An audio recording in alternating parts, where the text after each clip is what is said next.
Sveiki! Šiame vaizdo įraše parodysime, kaip susikurti paskyrą ADS Consultancy svetainėje.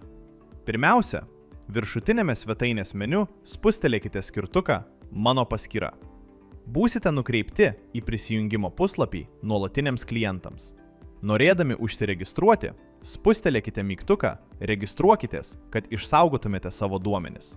Dabar įveskite savo duomenis: vardas, pavardę, elektroninio pašto adresą, slaptažodį ir slaptažodžio patvirtinimą. Kurdami slaptažodį, atkreipkite dėmesį į reikalavimus.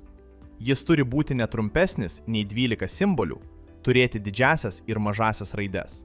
Taip pat rekomenduojama naudoti raidžių ir skaičių derinį didesniam saugumui. Žemiau matysite lauką Referral Number. Šį lauką galite pildyti pasirinktinai. Jei norite sužinoti, kaip veikia referaliniai numeriai ir kaip su jų pagalba galima uždirbti, peržiūrėkite mūsų vaizdo įrašą. Užuomina pasirodys ekrane. Taip pat nuoroda bus aprašyme.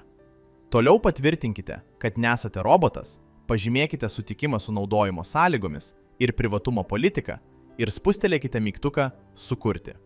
Viskas. Jūsų paskyra sėkmingai sukurta. Ačiū, kad žiūrėjote.